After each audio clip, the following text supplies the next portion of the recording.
اعوذ باللہ من الشیطان الرجیم بسم اللہ الرحمن الرحیم. مسز فریحہ قادری ہے for economics class. Lesson number 15. Chapter number 2 is under discussion, which is about money. Topic of the day is supply of money. زر کی رسد.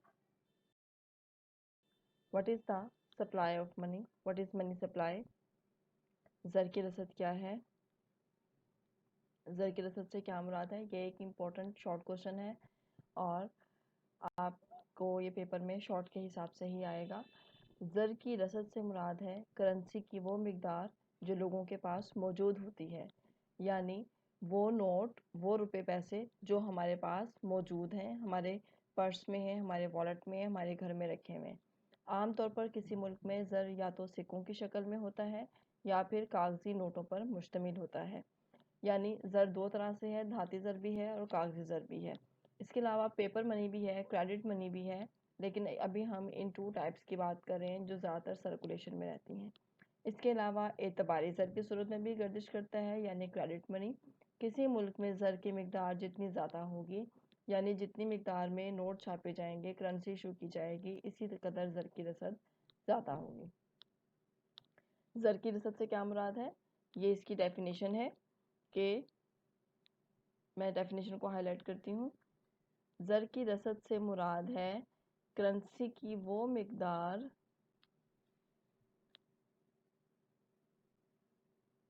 یہاں سے کرنسی کی وہ مقدار جو کہ لوگوں کے پاس موجود ہوتی ہے اور عام طور پر کسی ملک میں زر یا تو سکوں کی شکل میں ہوتا ہے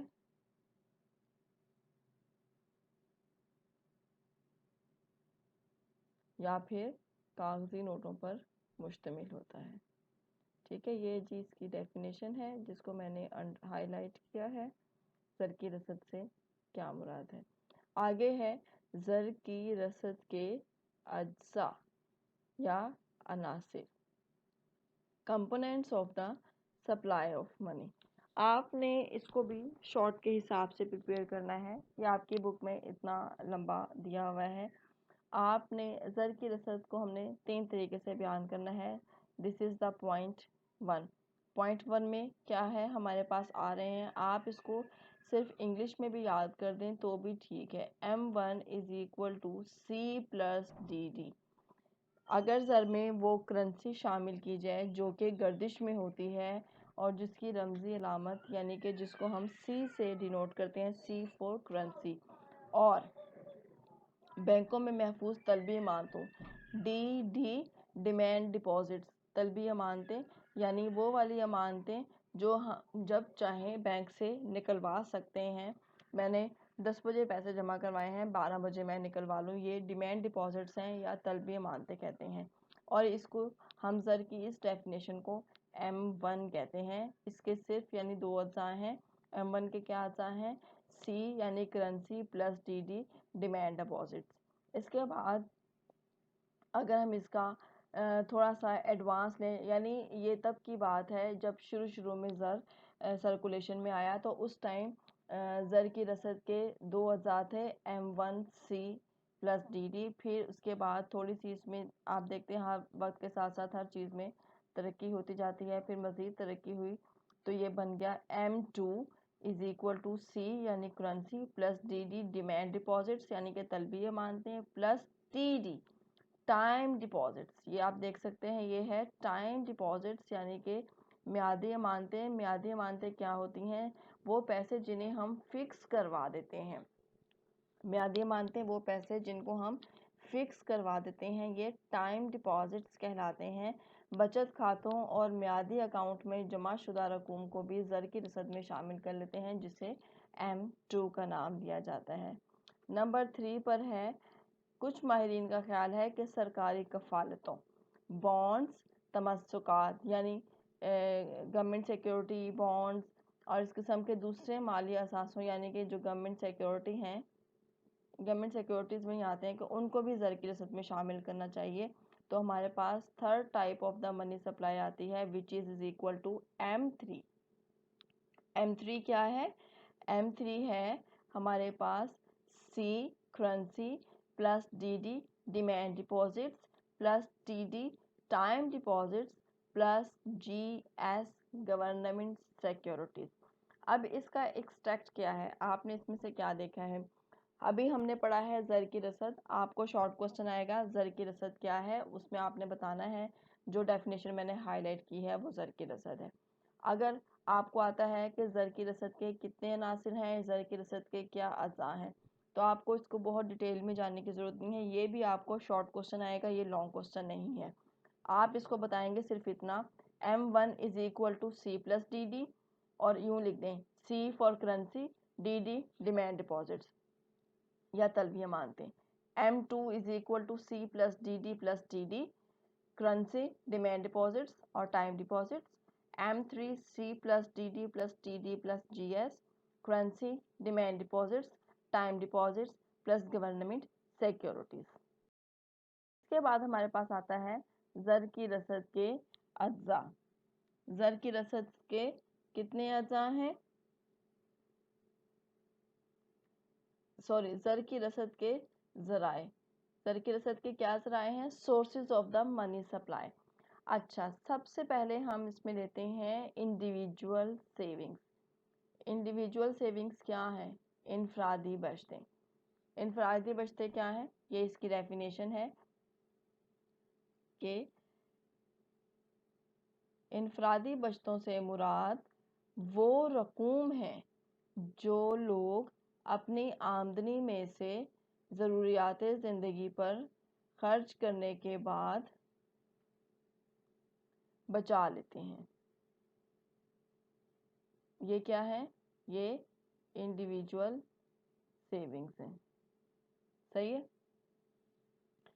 انفرادی بچتوں سے مراد وہ رقوم ہیں جو لوگ اپنی آمدنی میں سے ضروریات زندگی پر خرچ کرنے کے بعد بچا لیتے ہیں. یہ انڈیویجول سیونگز ہیں. اور انڈیویجول سیونگز کا دار و مدار کن باتوں پر ہوتا ہے؟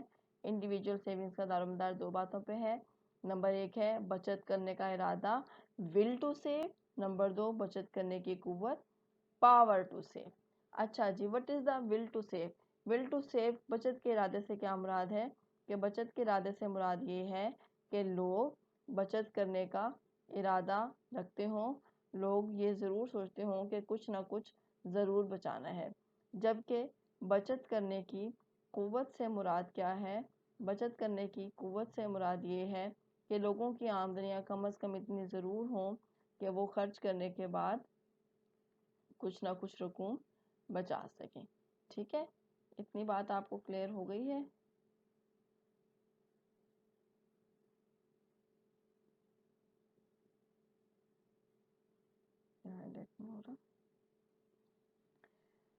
زر کی رسد کے ذرائع بھی ہم نے سٹارٹ کیا ہے. سب سے پہلا پوائنٹ میں آپ کو بتا رہی ہوں انفرادی بچتیں یعنی کہ انڈیویجول سیونگز. انڈیویجول سیونگز کیا ہے؟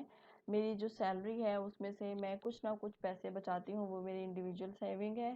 آپ کی پاکٹ منی جو آپ کو ملتی ہے اس میں سے آپ جو بچا لیتے ہیں وہ آپ کی انڈیویجول سیونگ ہے.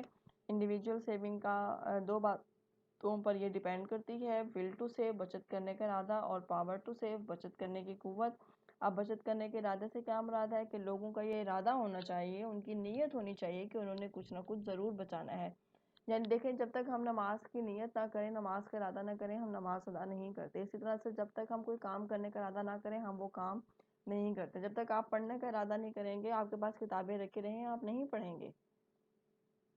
اچھا، دوسری بات یہ ہے کہ بچت کرنے کی قوت. بچت کرنے کی قوت سے مراد یہ ہے کہ لوگوں کی آمدنی اتنی ضرور ہونی چاہیے کہ وہ اپنی ضروریات زندگی پہ خرچ کرنے کے بعد کچھ نہ کچھ رقم ضرور بچا سکیں. اگر ان کی آمدنیاں ہی بہت کم ہوں گی تو وہ صرف اور صرف بمشکل اپنی ضروریات زندگی پوری کر سکیں گے، وہ کچھ بچا نہیں سکیں گے.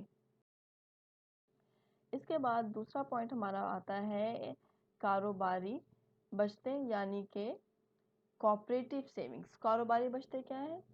یہ دیکھیں، یہ بہت امپورٹنٹ شارٹ کوسچن ہے. کاروباری بچتوں سے مراد مشترکہ سرمایہ کی انجمنوں کے یا مشترکہ سرمایہ کی کمپنیوں کے وہ غیر منقسم شدہ یعنی وہ منافع جات جو تقسیم نہیں کیے جاتے غیر منقسم شدہ منافع جات ہیں جو کہ وہ اپنے حصہ داروں میں تقسیم نہیں کرتے بلکہ کسی ناگہانی خرچ کو ناگہانی یعنی کہ ایک دم سے آنے والے خرچ کو پورا کرنے کے لیے بچا کر رکھ لیتی ہیں تاکہ ضرورت کے وقت اس رقم کو استعمال کیا جا سکے۔ یہ ہے کوآپریٹ سیونگ یعنی کہ کاروباری بچتیں۔ کاروباری بچتوں سے مراد مشترکہ سرمایہ کی کمپنیوں کے وہ غیر منقسم شدہ منافع جات ہیں جو کہ وہ اپنے حصے داروں میں تقسیم نہیں کرتی بلکہ کسی اچانک آ جانے والے خرچ کو ناگہانی خرچ کو پورا کرنے کے لیے بچا کے رکھ لیتی ہیں۔ جیسے انہوں نے ایک ایگزامپل بھی دی ہے کہ اگر ایک کمپنی کو ایک سال میں 10 لاکھ روپے پروفٹ ہوتا ہے اور وہ اس میں سے 8 لاکھ روپے حصہ داروں میں تقسیم کر دیتی ہے تو 2 لاکھ روپے پروفٹ کا وہ حصہ ہے جو غیر منقسم شدہ ہے جسے اس نے اپنے حصہ داروں میں تقسیم نہیں کیا بلکہ ڈائریکٹر حضرات اسے اپنے پاس بچا لیتے ہیں تاکہ کسی برے وقت میں اسے استعمال میں لایا جا سکے یا دوبارہ سرمایہ کاری کے کام میں لایا جا سکے۔ یہ 2 لاکھ روپے کاروباری بچتیں کہلاتی ہیں، ٹھیک ہے۔ اس کے بعد ہمارے پاس آتی ہیں پبلک سیونگز۔ پبلک سیونگز کیا ہیں؟ یعنی کہ سرکاری بچتیں۔ حکومتیں ہر سال اپنا بجٹ بناتی ہیں جس میں آنے والے سال کے دوران آمدنی اور اخراجات کا تخمینہ یعنی کہ اندازہ یا ایسٹیمیٹ لگایا جاتا ہے، یعنی آنے والے سال میں مختلف مدت میں کتنی آمدنی حکومت کو حاصل ہوگی اور کتنی آمدنی جو ہے وہ خرچ کی جائے گی۔ اچھا، اب یہ تو ہے حکومت کے بجٹ سے متعلق۔ اب یہاں پہ دیکھیں کہ اگر سال بھر کے دوران آمدنی زیادہ ہو اور خرچ کم ہو تو ایسے بجٹ کو ہم کیا کہتے ہیں؟ فاضل بجٹ یعنی کہ سرپلس بجٹ کہتے ہیں، ٹھیک ہے۔ اور یہی فاضل رقم جو کہ حکومت زائد آمدنی کے طور پر حاصل کرتی ہے سرکاری بچت کہلاتی ہے، ٹھیک ہے۔ اس میں اب 2 ڈیفینیشنز آ گئی ہیں، ایک تو سرکاری بچتوں کی ڈیفینیشن آئی ہے، دوسرا اس میں فاضل بجٹ یعنی کہ سرپلس بجٹ کی ڈیفینیشن آئی ہے۔ یعنی اگر آمدنی زیادہ ہے اخراجات کم ہے تو بجٹ آپ کا سرپلس بنتا ہے، فاضل بنتا ہے، اور یہی فاضل بجٹ حکومت کی بچت کہلاتا ہے۔ حکومت کی سرکاری بچت کے کتنے ذرائع ہیں؟ یہ ایک علیحدہ سے شارٹ کوسچن ہے کہ اس کے 3 ذرائع ہیں۔ نمبر 1 ہے ٹیکس کے حکومت، یہ دیکھیں نمبر 1 جو ہے وہ اس کا ٹیکس ہے کہ حکومت ٹیکسوں سے آمدنی حاصل کرتی ہے۔ نمبر 2 جو ہے وہ اندرونی اور بیرونی ذرائع سے قرضے لیتی ہے حکومت، اندرونی اور بیرونی ذرائع سے لیے جانے والے قرضے اس میں شامل ہیں۔ اچھا، اس کے بعد ہمارے پاس آتا ہے بینک کریڈٹ۔ بینک کریڈٹ کیا ہے؟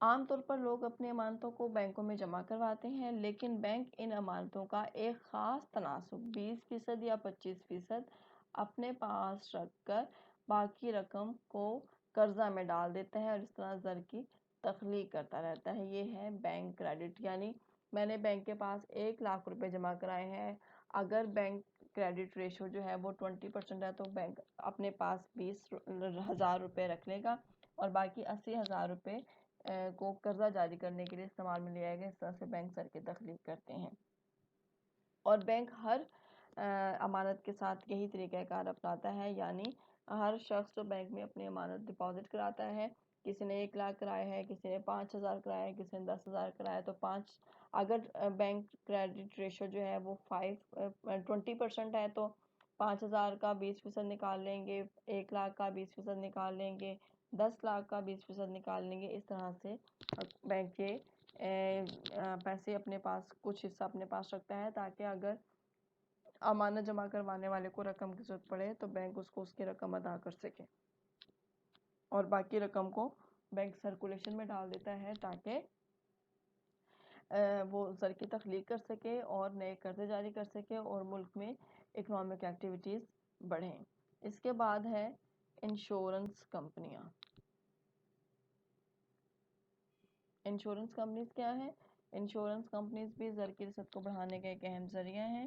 یہ کمپنیاں لوگوں کو ترغیب دیتی ہیں، ان کو موٹیویٹ کرتی ہیں کہ وہ اپنی زندگی کا بیمہ کروائیں۔ یا پھر ایک خاص مدت کے لیے ان کو بیمہ کرانے کی ترغیب دی جاتی ہے تاکہ وہ بچوں کی شادی بیاہ تعلیم وغیرہ کے لیے کچھ نہ کچھ، آپ دیکھیں ہم نے انشورنس پالیسیز لی ہوتی ہیں کہ جو ہے وہ اپنے بچوں کی تعلیم کے لیے، ان کی شادی بیاہ کے لیے یا گھر بنانے، یا ہم اس طرح سے کچھ سرٹیفکیٹس وغیرہ لیتے ہیں تاکہ ہم اپنے برے وقت میں یہ رقم استعمال کر سکیں۔ یہ بینک، کریڈٹ اور انشورنس کمپنیز کو اتنی امپورٹنٹ ڈیفینیشنز نہیں ہیں، آپ اس کو دیکھ لیجئے گا۔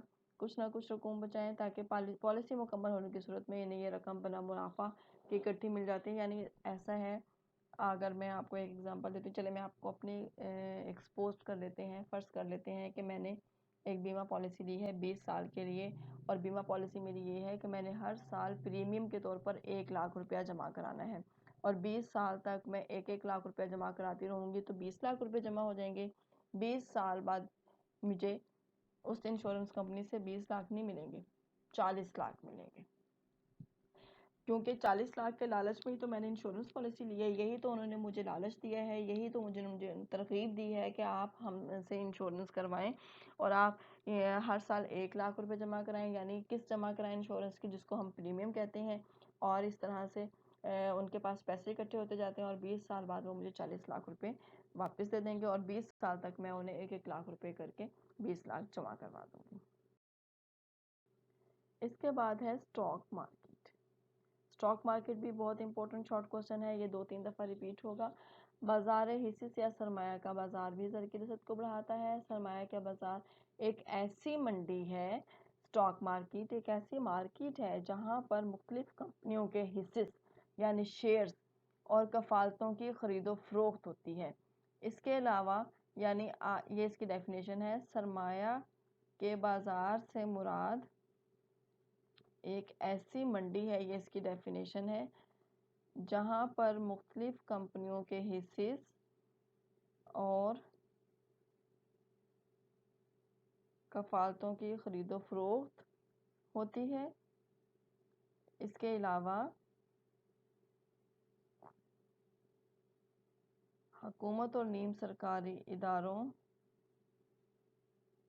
کے کفالتوں، تمسکات، بانڈز اور ہنڈیوں وغیرہ کی بھی خرید و فروخت ہوتی ہے۔ ٹھیک ہے، یہ اسٹاک مارکیٹ کی ڈیفینیشن ہے۔ اور پاکستان میں کتنی اسٹاک مارکیٹس ہیں؟ پاکستان میں 3 اسٹاک مارکیٹس ہیں، Karachi stock exchange, KSE Karachi stock exchange, Islamabad stock exchange ISE، Lahore stock exchange LSE۔ Stock market بہت امپورٹنٹ شارٹ کوسچن ہے۔ اسٹاک مارکیٹ کیا ہے؟ سرمایہ کے بازار سے مراد ایک ایسی منڈی ہے جہاں پر مختلف کمپنیوں کے حصص یعنی کہ شیئرز اور کفالتوں یعنی سیکیورٹیز کی خرید و فروخت کی جاتی ہے۔